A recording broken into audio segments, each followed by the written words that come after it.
Welcome to கதை திரட்டு audio books. இந்த வீடியோவில் நம்ம என்ன கதை கேட்க போகிறோம்னா, மனமும் பணமும் சிறுகதை. நம்ம சேனலை இது வரைக்கும் சப்ஸ்கிரைப் பண்ணாதவங்க சப்ஸ்கிரைப் பண்ணுங்க. பக்கத்தில் இருக்கிற பெல் ஐகானை கிளிக் பண்ணி ஆளுங்கிற ஆப்ஷனை ப்ரெஸ் பண்ணுங்க. ஸோ தட் நான் போடுற கதைகளை உடனுக்குடனே நீங்கள் கேட்கலாம். வாங்க கதைக்குள்ளே போகலாம். கந்தப்பன் சோம்பலை முறித்து கொண்டு எழுந்து உட்கார்ந்தான். வாயை அகல திறந்து கொட்டாவி விட்டான். வாயை பாரு, சைதாப்பேட்டை ஆறு மாதிரி என்றாள் மங்கை. கழுதைங்களோட பழகி பழகி நீயும் கழுதையாகிட்ட என்று கூறிவிட்டு கந்தப்பன் அருகே இருந்த ஒரு சின்ன கைக்குட்டையை எடுத்து மனைவி மீது வீசினான். அது அவள் மீது விழாமல் பக்கத்தில் இருந்த கலயத்தில் போய் விழுந்தது. இந்தா, இது என்ன வேலை? நாளைக்கு வெள்ளை கொண்டு கொடுக்கும்போது கைக்குட்டையை கணக்கு கேட்டா என்ன சொல்லுவ? கலயத்துல போட்டு பொங்கி தின்னேனுவியா என்று கேட்டுக்கொண்டே மங்கை அச்சிறு துணியை மூலையில் அடுக்கி கிடந்த அழுக்கு மூட்டைகள் ஒன்றினுள் நுழைத்தாள். மாம்பழத்துல ரெட்டியார் வீட்டு துணி அது. அந்த வீட்டு பெண்ணு என்ன பிடித்து உலுக்கி விடும் தெரியுமா? அதுலேயும் பட்டு கைக்குட்டை. புருஷன் வாங்கி கொடுத்ததா இருக்கும் என்று கூறினாள் மங்கை. மங்கை, என்ன? அந்த பொண்ணுக்கு தலை தீபாவளி இல்லையா? நமக்கு ஏதாவது கொடுப்பாங்களா என்றான் கந்தப்பன் யோசனையுடன் தன் தலையை சொரிந்து கொண்டே. கொடுப்பாங்க, ஆனா யார் கொடுத்து நமக்கு விடிய போவது? கடவுள் கொடுத்தால் அல்ல விடியும் என்றாள் மங்கை. அவர்கள் பேசிக்கொண்டிருந்த போதே அவர்களுடைய 5 வயது பையன் ஆறுமுகம் ஓடி வந்தான். அப்பா, நாலனா கொடுப்பா, பட்டாசு வாங்கணும் என்று கெஞ்சினான் சிறுவன். ஆமாம், நாலனாவோடு ஏன் நிறுத்தின? 4 ரூபாய் கேட்கறது தானே என்றான் கந்தப்பன் பிள்ளையை தள்ளியபடியே. நம்ம கஷ்டம் அவனுக்கு என்ன தெரியும்? அவன் பிறந்த அப்புறம்தானே இந்த கஞ்சியாவது குடிச்சுக்கிட்டு இருக்கோம் என்ற கணவனை அடக்கிவிட்டு தன் மகனை அழைத்து கொண்டாள் மங்கை. ஆமா, இந்த பையன் பிறந்த அப்புறம்தான் முதல்ல கஷ்டம் வந்து விட்டது. நினப்பிலவை வெள்ளாவி பானை உடைஞ்சது எப்போன்னு கேட்குறேன். அந்த வக்கீலையா வீட்டு துணி வெந்து போனது எப்போன்னு கேட்குறேன். டாக்டர் வீட்டு மூட்டையை எலி துருவிடுச்சே அது. உங்க தலையெழுத்துக்கும் அஜாக்கிரதைக்கும் அவன் என்ன செய்வான்? அவன் என் ரஜா இல்லை. நீ போட ஆறுமுகம், என் கண்ணு. நான் நாளைக்கு மெத்த வீட்டு ஐயா கிட்ட கேட்டு பட்டாசு வாங்கி தரேன் என்றாள் மங்கை. குழந்தை ஆறுமுகம் திருப்தியுடன் ஓடிவிட்டான். ஆனால் 4 அடி ஓடிவிட்டு திரும்பி ஓடி வந்தான். அம்மா, காலனா கொடுமா, முறுக்கி வாங்கி துண்ணற என்று கேட்டான். மங்கை தன் இடுப்பில் இருந்த வெற்றிலை பாக்கு பையை எடுத்து துழாவினாள். புகையிலை காம்புக்கு மத்தியில் ஒரு காலனா கிடந்தது. அவள் அதன் மீது படிந்து கிடந்த மாசை துடைத்துவிட்டு அதை அவனிடம் கொடுத்து அவன் வயிற்றில் ஒரு முத்தம் கொடுத்து அனுப்பினாள். திங்கிறதுக்கு சோத்த காணமாம், உடுக்க துணியை காணமாம், இந்த அருமைக்கு ஒன்று குறைச்சல் இல்லை என்றான் கந்தப்பன் ஏளனமாக. அருமைக்கு காசு பணமும் வேணுமா என்று பதில் உரைத்துவிட்டு மங்கை போய்விட்டாள். வண்ணான் துறைக்கு அருகே அவர்கள் வீடு கோடியில் இருந்தது. கழுதிகளை பிடித்து கட்டிவிட்டு சட்டி பானைகளை கழுவி வீட்டில் இருந்த மற்ற வேலைகளை சுறுசுறுப்பாக கவனிக்கலானாள் மங்கை. கந்தப்பன் வந்தான். தன் மனைவி சுறுசுறுப்பாக வேலை செய்வதை கண்ணுற்றான். வவுத்துல ஒன்றும் போடாம இருந்தாலே உனக்கு வேலை நன்னா ஓடுது என்று அவளுடைய வாயை கிண்டினான். அதுக்காகத்தானே நீ அப்படியே வச்சிருக்க என்ன என்று பதிலுக்கு கேட்டுவிட்டு கடகடவென்று சிரித்தாள் மங்கை. கந்தப்பனும் சிரித்தான். மங்கை, நாளை மறுநாள் தீபாவளியாமே, என்னவெல்லாம் பலகாரம் சுட்டு வச்சிருக்க என்று அவன் உண்மை போல அவளிடம் கேட்டான். அது நிறையத்தான் செஞ்சு வச்சிருக்க. ஜிலேபி, மைசூர் பாகு, அப்புறம் பால்கோவா, முறுக்கு, ஆமவடை, அதிரசம். அடே அப்பா, விருந்து பலம்னு சொல்லு. அதெல்லாம் எங்க இருக்கு? நிறைய செஞ்ச. வீட்டில் வச்சா பிள்ளை துண்ணுப்பிடுவானேன்னு யோசிச்சு கடையில் வச்சுப்பிட்டேன்.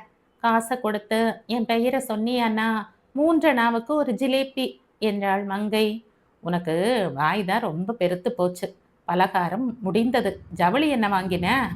ஊர் ஜவுளி எல்லாம் நமது தானே என்று கூறி சிரித்தாள் மங்கை. கந்தப்பன் அவள் முதுகை எட்டி தட்டப் போனான். அவள் நகர்ந்து கொண்டாள். என்ன இது தமாஷு? குழந்தை கேட்கிற நாளனா துட்டு கொடுக்க முடியாத அப்பனும் ஆத்தாளும் நாம் இருக்கோம் என்று சட்டென்று வருந்த தொடங்கிவிட்டாள் மங்கை. கந்தப்பன் எழுந்தான். மறுபடியும் கையை ஆகாயம் வரை தூக்கி ஒரு முறை சோம்பல் முறுக்கிவிட்டு பிறகு பேசலானான். நான் நேரா போய் ரெட்டியார் வீட்டில் கேட்டு 2 ரூபாயாவது வாங்கி வரேன் என்றான். இந்தா, வைத்திருப்பதை கேட்கிறாப்புல கேட்காத, 5 ரூபா கேளு, அப்பத்தான் 2 ரூபாயாவது கொடுப்பாங்க என்றாள் மங்கை. கந்தப்பன் அவளுக்கு அழகு காட்டினான். பெரிய மனுஷி, நீதான் என்னை காப்பாத்துற மாதிரி. சும்மா கெட, நான் எல்லாம் பார்த்துப்பேன் என்று சற்று அதட்டிவிட்டு கிளம்பினான். சரி சரி, போகும்போது அவங்க வீட்டு அங்கவஸ்திரத்தையே மேலே போட்டிக்கின்னு மைனர் மாதிரி போவாத என்று தன் கடைசி பானத்தை வீசிவிட்டு திரும்பினாள் மங்கை. கந்தப்பன் தன் தோளை பார்த்து கொண்டான். பிறகு மங்கை பார்க்காமல் இருக்கும் சமயம் பார்த்து உள்ளே போய் வேறு துணியை எடுத்து மேலே போட்டுக்கொண்டு கிளம்பினான். மங்கை பார்க்காமல் இல்லை, ஆனாலும் பார்க்காதது போலவே இருந்து விட்டாள். கணவன் போன பிறகு அவள் முகத்தினின்று சிரிப்பு மாறியது. கவலையும் துயரமும் வந்து கவ்விக்கொண்டன. இந்த ஜென்மத்து கண்டம் தானா எழுத்து என்ற கடவுளை கேட்டுவிட்டு பதிலை எதிர்பாராது அவள் மேலே வேலையை கவனித்தாள். அவள் வாழ்வில் குறுக்கிட்ட பல இன்னல்களும் அவள் மனக்கண் முன் தோன்ற ஆரம்பித்தன. அவைகளை தனக்குத்தானே மானசீகமாக விவரித்து கொண்டே அவள் குடிசைக்குள் புகுந்தாள். ஒவ்வொரு பானையாக எடுத்து குனிந்து குனிந்து பார்த்தாள். அவையெல்லாம் காலியாகவே இருந்தன. உப்புதான் இருக்கிறது, தண்ணியில கரைச்சு குடிக்கிறதா? அட கடவுளே, ஒரு குழந்தை, அதுக்கு கூட வயிறார போட வழி இல்லையே. ஆ, இந்த 4 மாவை போட்டு கஞ்சி காய்ச்சி ஆறுமுகத்துக்கு கொடுத்து விட்டு துணிகளுக்கு கஞ்சி போடுவதற்காக அன்று யாரோ அரிசி நோய் கொடுத்திருந்தனர். அதை குழந்தைக்கு கொடுத்து விட்டால் அன்றைய பொழுது கழியும் என்று அவள் நினைத்தாள். ஒன்னா வந்தது என்ற மறுபடியும் துன்பப்பட்ட தன் மனதையே அவள் கேட்டுக்கொண்டாள். மங்கையும் கந்தப்பனும் ஏழை பெற்றோர்களுக்கு பிறந்தவர்கள். அவர்கள் நிலையும் ஏழ்மையை விட்டு மேலே எழவே இல்லை. சற்று தலை தூக்கும் நேரத்தில் கடவுள் அடித்து கொண்டே இருந்தார். மங்கையின் மனதில் கரை காணாத ஏக்கம் குடிக்கொண்டது. ஆனால் அவர்கள் தாழ்ந்த நிலையிலும் அவர்களிடம் சிறந்த குணங்கள் இருந்தன. பரஸ்பரம் ஆழ்ந்த அன்பு இருந்தது மற்றும் நல்ல ஹாஸ்ய உணர்ச்சியும் இருந்தது. எப்பொழுதும் ஏதோ விளையாட்டாக பேசி காலம் தள்ளுவார்கள். எப்பொழுதும் ஒருவர் முன் ஒருவர் சிரித்தபடியே இருப்பார்கள். கந்தப்பன் ரெட்டியார் வீட்டை தேடி சென்றான். அவனுடைய அதிர்ஷ்டம் அன்று சரியாக இல்லை. தீபாவளிக்கு மாப்பிள்ளை வர முடியாது என்று எழுதிவிட்டாராம். கந்தப்பனுக்கும் அவர்களை மேலும் தொந்தரவு செய்ய மனமில்லை. அவன் வீடு திரும்பி விட்டான். போகும்போதே, ஒரு பொம்பளை குறைச்சிக்கிட்டே இருந்தா எப்படி காரியமாகும் என்று அவன் மங்கை மீது பழியை சுமத்தினான். ஆமா, அவங்க வீட்டு துணியை மேலே போட்டுக்கின்னு போக பாத்தியே, நான் குலைக்காட்டா நீ அடிபட்டு கொண்டு தானே வந்திருப்ப என்றாள் மங்கை. கந்தப்பனின் முகத்தில் அசடு வழிந்தது. நீ பார்த்து விட்டியா? நீ போய் எங்காவது பணத்துக்கு பார்த்து விட்டு வாங்க என்றான் அவன். மங்கை உதட்டை பிதுக்கினாள். எல்லாம் பார்த்துட்டேன், எல்லாரும் கையை விரிக்கிறாங்க. நம்ம கிட்ட துணி போடுகிறவங்க நம்மளை போல ஆளுங்க, அவங்க அவங்க குடும்பத்துக்கு போதாம அலையறாங்க என்றாள். அப்போ நம்ம தீபாவளி? தீபாவளியா? ஊரெல்லாம் அன்னைக்கு புசித்துக்கிட்டே இருப்பாங்க, நாம பசித்துக்கிட்டே கிடப்போம் என்று சாவதானமாக பதில் அளித்தாள் மங்கை. ஐய, குழந்தைக்கு கூட சாப்பிட்ற தாளத்தை வச்சு எட்டனா வாங்கு, அவனுக்கு தீபாவளி வந்து விட்டு போகுது என்றாள் மங்கை. மங்கை, ஏன்னா? இப்போ திடீர்னு உன் கையில காசு வந்தா என்ன செய்வ? வீடு கட்டுவேன், மாடு வாங்குவேன், நிலம் வாங்குவேன், செலவு கடை வைப்பேன். அட, காசு கிடைச்சா செலவா செய்ய தெரியாது என்று அசட்டையாக பதில் அளித்தாள் மங்கை. நான் நல்ல மாட்டு வண்டி வாங்கி உன்னையும் ஆறுமுகத்தையும் அதில் வச்சு ஊர்வலம் வருவேன். நீ செஞ்சு வச்சிருக்கிற பாரு மிட்டாய், அதை கடையில இருந்து வாங்கி கூட நிறைய வச்சுக்கிட்டு அப்பா என்று கூவிக்கொண்டே வந்தான் ஆறுமுகம். என்னடா, உனக்கு என்ன வேணும் சொல்லு, உங்க அப்பாவுக்கு ரூபா வரப்போகுது என்றான் கந்தப்பன். Cycle rickshaw. சர்த்தா. மங்கை, உன் பிள்ளை பெரிய அடி போட்டான் பாத்தியா என்றான் கந்தப்பன். இப்படியே சலவை தொழிலில வயிறு காஞ்சுகிட்டே வந்தா ரிக்ஷா இழுக்க வேண்டியதுதான் என்றாள் மங்கை. அட சும்மா இரு, பண்டிகை அன்னைக்கு ஒன்றும் பேசாத என்று அடக்கினான் கந்தப்பன். அன்றைய இரவு ஊரெல்லாம் வான வேடிக்கைகளுடன் கோலாகலமாக இருந்தது. கந்தப்பனும் மங்கையும் காய்ந்த வயிறும் சிரித்த முகமுமாக தங்கள் அருமை மகனை அழைத்து கொண்டு தெருவில் வேடிக்கை பார்த்துவிட்டு வந்தனர். விடியற்காலையில் எழுந்ததுமே ஆறுமுகம் 1000 சாமான்கள் கேட்டான். தங்கள் மன கஷ்டத்தை அடக்கி கொண்டு அவனுக்கு சமாதானமாக பதில் அளித்தனர் பெற்றோர். அன்று பிற்பகல் வாடிக்கை இடங்களுக்கு சென்றுவிட்டு வந்ததில் தீபாவளி இனாமை வைத்து கொண்டு அன்று காலட்சேபம் நடந்தது. அன்று பகல் வெயில் நேரத்தில் இருவரும் உறங்கிக் கொண்டிருந்தனர். யாரோ வாயில் கதவை தட்டும் சத்தம் கேட்டு எழுந்து வந்து கதவை திறந்தான் கந்தப்பன். மங்கையும் எழுந்து வந்தாள். கந்தப்பா, உன்னை தேடிக்கிட்டு பெரியவர் ஒருவர் வந்திருக்காரு. இந்த தீபாவளி நல்ல தீபாவளியடா உனக்கு. உன் கஷ்டம் தீர்ந்தது இன்றோடு. எங்களை எல்லாம் மறந்து விடாதே என்று அவர்களுள் பெரிய மனுஷரான கோவிந்த அண்ணன் சொன்னார். கந்தப்பனும் மங்கையும் கனவு காண்பவர்கள் போல் ஒன்றும் புரியாமல் விழித்தனர். பிறகு வந்த பெரியவரை காண சென்றனர். கோவிந்த அண்ணன் கூறியபடியே கந்தப்பனையும் மங்கையையும் அதிர்ஷ்ட தேவதை தேடி வந்துவிட்டாள். வெகு நாட்களுக்கு முன்பு வீட்டை விட்டு தெலுங்கு தேசத்திற்கு ஓடிவிட்டிருந்த அவனுடைய சிற்றப்பா ஒருவர் அவன் பெயருக்கு ஒரு சலவை கடையையும் கொஞ்சம் நிலமும் வைத்துவிட்டு இறந்து விட்டாராம். நான் சொன்னால் சொன்னதுதான், ஏன் மங்கை என்று கூறி கந்தப்பன் மார்பு தட்டி கொண்டான். அன்றிரவு அங்கிருப்பவர்கள் எல்லோருமாக கூடி கந்தப்பன் குடும்பத்திற்கு விருந்தளித்தனர். சொத்து கந்தப்பனின் கைக்கு வருவதற்கு 1 மாதமாகிவிட்டது. ராஜ மகேந்திரவரத்தில் இருந்த சலவை கடையை விற்றுவிட்டான் கந்தப்பன். கிடைத்த தொகையை வைத்து கொண்டு சைதாப்பேட்டையிலேயே ஒரு சிறிய கடையை ஆரம்பித்தான் அவன். வேறு வீடு ஒன்றிற்கு போக வேண்டும் என்று அவனுக்கு ஆசை. ஆனால் மங்கை அதற்கு சம்மதிக்கவில்லை. துணிகளை கடையில் வைத்தால் போகிறது, இந்த வீட்டை தேடித்தானே அதிர்ஷ்டம் வந்தது, இதை விடக்கூடாது என அவள் பிடிவாதம் பிடித்தாள். அதன்படியே அவர்கள் மெதுவாக அந்த வீட்டையே சரிப்படுத்தி கொண்டு அங்கேயே இருந்தனர்.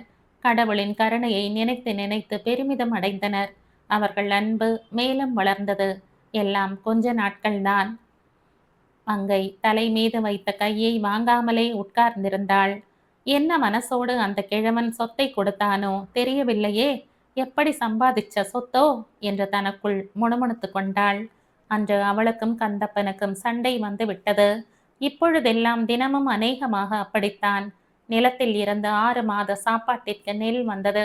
சலவை கடையும் செழிப்பாக நடக்கவும் அவர்கள் நிலை மிகவும் முன்னேறி இருந்தது. உணவுக்கும் ஆடைக்கும் பஞ்சம் இல்லாமல் இருந்தது. ஆயின் முன்பு நிறைய கிடைத்த அன்புறவுக்கும் அமைதிக்கும் பஞ்சம் வந்துவிட்டது. கந்தப்பன் பணத்தை சரியாக செலவிடுவதில்லை என்பது மங்கையின் அபிப்பிராயம். மங்கை அனாவசியமாக குறுக்கிடுகிறாள் என்பது கணவன் கருத்து.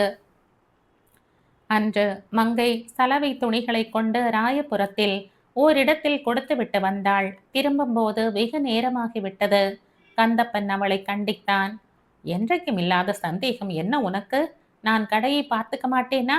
நீதான் ஆண் பிள்ளையாக போய்விட்டு வருவதுதானே என்றாள் மங்கை. மங்கையின் கழுத்திலும் கைகளிலும் நகைகள் ஏறி இருந்தன. ஆனால் அவள் முகத்து குறு நகை மறைந்து எக்காலமோ ஆகிவிட்டது. கவலையின்றி கிடந்த அவள் மனசில் கவலைகள் வந்து குவிந்து கொண்டன. கடையை சரியாக பூட்டினீங்களா என்று கேட்டாள் மங்கை. உன் வேலையை பார்த்துக்கிட்டு நீ போ, என் வேலையை நான் பார்த்து கொள்வேன் என்றான் கந்தப்பன் கோபமாக. முன்பாக இருந்தால் மங்கை அதற்கு ஒரு சிரிப்பு சிரித்துவிட்டு, என் வேலை உன்னை பார்க்கிறது தானே என்று கேட்டிருப்பாள். இப்பொழுது அவள் பேசாமல் கவலையுடன் திரும்பினாள். பழையபடி பேசினாலும் அது கந்தப்பனுக்கு சரியாக படுவதே இல்லை. மேலும் கூடவே வேறு ஒரு கிளியும் மங்கைக்கு வந்து சேர்ந்து கொண்டது. ஒரு நாள் கந்தப்பன் அவளிடம் வந்து மிகவும் அன்பாக நடந்து கொண்டான். மங்கை மனமகிழ்ந்து அவனுடன் குலாவினாள். மங்கை, நீ போட்டிருக்கிற சங்கிலியை கொடேன் என்று கேட்டான் கந்தப்பன் கடைசியில். ஏன்? கடையிலே கொஞ்சம் கடனாகிவிட்டது. இதை வைத்து பணம் வாங்கி கடனை கொடுத்து விட்டால் அடுத்த மாசம் திருப்பிக் கொள்ளலாம். கடையிலே ஏது கடன்? கடனாகிவிட்டது என்று நான் சொல்கிறேன் என்று அதட்டினான் கந்தப்பன். மங்கையின் கண்களில் நீர் துளிர்த்து விட்டது. அவள் பேசாமல் சங்கிலியை கழற்றி கொடுத்து விட்டாள். எப்படியோ கஷ்டப்பட்டு கொண்டிருந்தவர்கள் கடவுள் கிருபையில் நல்ல நிலைக்கு வந்திருக்கும் போது அதற்குள் வாழ்க்கை நடத்தாமல் கந்தப்பன் கடன் வாங்க ஆரம்பித்தது அவள் மனதை மிகவும் வாட்டிவிட்டது. யார்கிட்ட கடன் வாங்கிவிட்டாரோ, எவனாவது காபூலிக்காரன் கிட்ட வாங்கிவிட்டாரோ, அவன் மானத்தை பார்க்காமல் கறந்து விடுவானே என்று அவள் கவலைப்பட்டு கொண்டிருந்தாள். நாழிகை செல்ல செல்ல அவள் கவலை பீதியாக மாறியது. வீட்டில் இருக்க முடியாமல் கடையை நோக்கி நடந்தாள். சங்கிலியை வைத்து கடன் வாங்க முடிந்ததோ இல்லையோ, அந்த சேட் படுபாவி கடைக்கு முன்னே நிற்கிறாரோ. என்ன கஷ்டமடா இது! கடவுளே கடவுளே என்று தவித்து கொண்டே அவள் நடக்க மாட்டாமல் நடந்து சென்றாள். கடையின் முன் அவள் எதிர்பார்த்தபடி ஒரு கூட்டமும் இல்லாததைக் கண்டு சற்று ஆறுதல் அடைந்து அவள் வேகமாக கடையினுள் நுழைந்தாள். முன்னால் போட்டிருந்த ஒரு பெஞ்சின் மீது ஒரு பெண்மணி உட்கார்ந்திருந்தாள். கந்தப்பனை காணோம். மங்கை அப்பெண்ணை தாண்டி உள்ளே போக எண்ணினாள். சட்டென்ற மங்கையின் கண்களில் தன் சங்கிலி அப்பெண்ணின் கழுத்தில் பளிச்சிடுவது தெரிந்தது. அவள் நெஞ்சு திக்கென்றது. கண்களில் நீர் முட்டிற்று. பேசாமல் திரும்பி பாராமல் அவள் வீடு வந்து சேர்ந்து விட்டாள். கணவன் வந்து சேரும் வரை கற்சிலை போல உட்கார்ந்திருந்தாள். கந்தப்பன் உல்லாசமாக ஒரு சினிமா பாட்டை பாடிக்கொண்டு ஆறுமுகத்தை கையில் பிடித்து கொண்டு வந்தான். மங்கை அவர்களுக்கு சோறு போட்டுவிட்டு தான் மட்டும் பசியோடு படுத்து விட்டாள். மங்கை, நீ சோறு தின்னவில்லையா? பழைய வாசனை இன்னும் போகலை போலிருக்கு என்று கேலி செய்துவிட்டு கடகடவென்று சிரித்தான் கந்தப்பன். பழைய நினைப்பெல்லாம் மறந்த நன்றி கெட்டவள் நான் இல்லை என்று பதில் அளித்தாள் மங்கை. என்ன சொல்ற நீ என்று கேட்டான் கந்தப்பன். கடையில கடன்னு பொய் சொல்லி என்னை ஏமாற்றி கழுத்து நகையை பிடுங்கி கொண்டு போய் எவளுக்கோ கொடுத்தியே. பழைய நினைப்பு இல்லாத நன்றி கெட்ட ஜென்மம் நீதான்னு சொன்னேன் என்றாள் மங்கை. அதற்கு மேல் அவளால் தாக்கு பிடிக்க முடியவில்லை. குலுங்கி குலுங்கி அழ ஆரம்பித்தாள். நீதான் புத்தி கெட்ட நாய், யார் பேச்சை கேட்டுக்கொண்டு உளறுகிறாய் என்று கர்ஜித்தான் கந்தப்பன். என் கண்ணாலே பார்த்ததற்கு யார் பேச்சு வேண்டும் என்று முனகிக் கொண்டே அவள் அழுதாள். இப்படியே பேச்சு வளர்ந்தது. கந்தப்பனுக்கு கோபம் தலைக்கு ஏறியது. அவளை கை ஓங்கி அடித்து விட்டான் அவன். பிறகு தன் கடையை நோக்கி நடந்து சென்றான். இரவு முழுவதும் அவன் திரும்பியே வரவில்லை. மங்கை இரவெல்லாம் உறக்கமின்றி அழுது கொண்டே இருந்தாள். காலையில் எழுந்ததும் வேலை மீது மனசு இல்லாமல் உட்கார்ந்திருந்தாள். கோவிந்த அண்ணனின் மனைவி அவளிடம் வந்தாள். விடிஞ்சா தீபாவளி, பணியாரம் சுடலாம்னு பார்த்தேன். உங்கிட்ட நல்ல உலக்கை இருக்கிறதா என்று அவள் கேட்டாள். பிறகு மங்கையின் சோர்வுற்ற முகத்தை கண்டுவிட்டு விஷயத்தை விசாரித்து அறிந்து கொண்டாள். இதுக்காக துக்கப்பட்ட வீடு மாதிரி பிலாக்கணம் பாடப் போகிறாயா? எழுந்துரு. புருஷன் கோவிச்சுக்கிட்டு போனா திரும்பி வரும்போது வீட்டை நல்லா வைத்திருந்தால் வருவானா? இப்படி கிடந்தால் வீட்டை நல்லா வைத்திருந்தால் வருவானா? இப்படி கிடந்தால் நுழைய பிடிக்குமா அவனுக்கு? இந்த உபதேசத்தை மங்கை லேசில் கேட்டுக்கொள்ளவில்லை. அண்ணே, அந்த ஆளு முகத்துல இனி முழிக்கவே மாட்டேன் என்றாள் அவள். முழிக்காமல் என்ன செய்ய போகிறாய்? தப்பு செய்யறதுதான். உனக்கு புருஷன் முக்கியமானால் இப்படி கிடக்காதே. நான் அவ்வளவுதான் சொல்வேன் என்ற புத்திமதி கூறிவிட்டு கோவிந்த அண்ணன் மனைவி உலக்கையுடன் போய்விட்டாள். மங்கை அப்படியே உட்கார்ந்திருந்தாள். ஆறுமுகம் வந்து மடியில் உட்கார்ந்தான். அம்மா, எனக்கு பட்சணம் என்று கேட்டான். முன் தீபாவளி என்று தாங்கள் இருந்த நிலை மங்கைக்கு நினைவிற்கு வந்தது. அவள் பெருமூச்சு ஒன்றை அடக்கி கொண்டாள். ஆறுமுகம் நச்சரித்தான். பிறகு கோவிந்த அண்ணன் மனைவியின் புத்திமதியும் மெல்ல மெல்ல அவள் மனசுக்கு எட்டியது. அன்பாக இருந்த கணவனுக்காக போராடாமல் விடவும் அவளுக்கு மனமில்லை. அவள் எழுந்தாள். வீட்டை பளபளவென்று துடைத்து கோலம் போட்டாள். கடைக்கு போய் 1 ரூபாய்க்கு வெகு நாட்களாக ஆசைப்பட்ட பட்சணங்களை வாங்கி கொண்டு வந்தாள். தலை பின்னி முகம் கழுவிக்கொண்டு இரவு உணவை சரிப்படுத்தி எடுத்து வைத்தாள். விளக்கு வைத்ததும் கந்தப்பன் வந்தான். அவன் கையில் சிறு மூட்டை ஒன்று இருந்தது. மங்கை, மனசு குளிர்ந்ததா என்று அவன் கேட்டான். அவனது கேலி பேச்சு அவள் மறந்திருந்த சினத்தை கிளப்பியது. அதனால் அவள் பேசாமல் அவனை பார்த்தாள். கந்தப்பன் அவளை நெருங்கினான். போன தீபாவளி நினைவிருக்கிறதா என்று கேட்டான். தலையை ஆட்டினாள் மங்கை. கந்தப்பன் அவள் முகத்தை தன் பக்கம் திருப்பிக் கொண்டு பேசினான். கல்யாணமானது முதல் ஒரு நாள் கூட அடிக்காதவன் இன்று அடித்துவிட்டு சென்றதும் அவனுக்கு மனம் என்னவோ செய்ததாம். போன தீபாவளியில் இருந்து அன்று வரை யோசனைகள் ஓடினவாம். முன்ன பின்ன யோசியாமல் நீ வந்து என்னை வேற பொம்பளையிட்ட பிரியம் வச்சவன்னு சொன்னதும் கோபம் வந்துடுச்சு மங்கை என்று கந்தப்பன் கூறவும் மங்கை சீறினாள். பின்ன எப்படி சங்கிலி? இரே, நான் அந்த பொம்பளையோட புருஷன்கிட்ட தான் சங்கிலியே அடகு வச்சேன். அந்த ஆளு டீ கடைக்கு போனாரு. அப்போ அந்த பொம்பளை நம்ம கடையில் உட்கார்ந்திருந்தது. அதை பார்த்தது நீ. என்கிட்ட உனக்கு நம்பிக்கை இல்லாமல் போயிடுச்சென்று எனக்கு வருத்தம். உன்னை அடிச்சுப்பிட்டேன். ரொம்ப வலிக்குதா மங்கை என்று அன்புடன் கேட்டான் கந்தப்பன். மங்கைக்கு தன் செய்கையை குறித்து வெட்கம் பிடுங்கி தின்றது. அவள் பேசாமல் தலை குனிந்தாள். பிறகு கந்தப்பன் ஜவளி மூட்டையை பிரித்து காட்டினான். இந்த நன்றி கெட்டவளுக்கா என்று மெல்ல கேட்டாள் மங்கை. அப்படி சொல்லாதே என்றான் கந்தப்பன். முன்னே சொன்ன பட்சணங்கள் வாங்கி வந்தேன் என்று மங்கை சிரித்து கொண்டே காட்டினாள். கந்தப்பனும் சிரித்தான். அப்பொழுது யாரோ கந்தப்பா என்று அழைப்பதை கேட்டு அவன் வெளியே வந்தான். மங்கையும் கூட வெளியே வந்தாள். முன்பு வந்திருந்த அதே பெரியவர் கந்தப்பனை அழைத்து ஏதோ பேசினார். கந்தப்பன் ஏதோ சொன்னான். மங்கைக்கோ ஒன்றும் புரியவில்லை. அவள் காத்து நின்றாள். திரும்பும்போது கந்தப்பனின் முகம் வாடி கிடந்தது. என்ன என்று கவலையோடு விசாரித்தாள் மங்கை. கந்தப்பன் இடிந்து போயிருந்தான். பெரியவர் பக்கமாக கையை காட்டிவிட்டு பேசாமல் தலை குனிந்திருந்தான். மங்கை பெரியவர் முகத்தை பார்த்தாள். கோதாவரியில் ஆவணி மாசத்தில் வந்த வெள்ளத்திலே உங்க நிலமெல்லாம் மணல் மேடிட்டு போய்விட்டது. அதை சரிப்படுத்த பார்த்தேன், முடியவில்லை. அது வேறு கடனாகிவிட்டது. உங்க சிற்றப்பன் சிநேகத்துக்காக செய்தேன், பலன் இல்லாமல் போய்விட்டது. என் சொத்தும் போய்விட்டது என்றார் பெரியவர். கந்தப்பன் மங்கையின் முகத்தை பார்த்தான். அவள் அவன் முகத்தில் இருந்த கலவரத்தை பார்த்ததும் புன்னகை பூத்தாள். இதுக்கு கவலைப்படுவாங்களா? சும்மா தள்ளுங்க. இந்த சொத்து வந்தது முதல் நமக்கும் நிம்மதியே இல்லை. போனால் போவது என்றாள் மங்கை. பெரியவர் ஆச்சரியத்துடன் மங்கையை நோக்கினார். இவருக்கு 100 ரூபா கொடுக்கணுமே என்றான் கந்தப்பன். மங்கை ஒரு கணம் யோசித்தாள். பிறகு கணவனின் செவிகளில் ஏதோ சொல்லிவிட்டு தன் கையில் இருந்த 2 பொன் வளையல்களையும் கழற்றி கொடுத்து விட்டாள். அவளுடைய பெருந்தன்மையை வெகுவாக மெச்சிவிட்டு போய்விட்டார் பெரியவர். அவர் போன பிறகு கந்தப்பனும் மங்கையும் தனிமையில் இருந்தனர். மங்கை, உன் புடவையை இப்பவே பிரிச்சு உடுத்திவிடு. அதற்கு கூட பிறகு என்ன வந்து விடுமோ? எப்படி நம் தீபாவளி என்ற வேதனை மிகுந்த குரலில் வேடிக்கை செய்தான் கந்தப்பன். எனக்கு ஒன்றுமே வேண்டாம். காசு நமக்கு எண்ணத்தை சாதிச்செடுத்து உங்க பிரியம் இருந்தால் அதுவே போதும் என்றாள் மங்கை. அதுதான் மிஞ்சும் போல் இருக்கிறது. சங்கிலியை நான் எப்படி மீட்கப் போகிறேன்? நிலமும் இல்லை என்று ஆச்சு.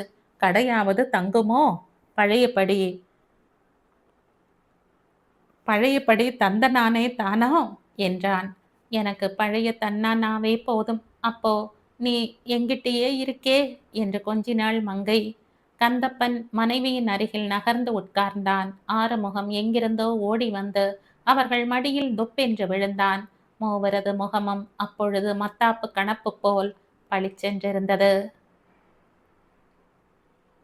குண்டூசி தீபாவளி மலர் இதழில் 1953ஆம் ஆண்டு வெளிவந்த சிறுகதை இது. இது கதை உங்களுக்கு பிடிச்சிருந்தா லைக் பண்ணுங்க, ஷேர் பண்ணுங்க, சப்ஸ்கிரைப் பண்ணுங்க. மற்றும் ஒரு இன்ட்ரெஸ்டிங்கான கதையோட அடுத்த வீடியோல சந்திப்போம். பாய். தேங்க்யூ.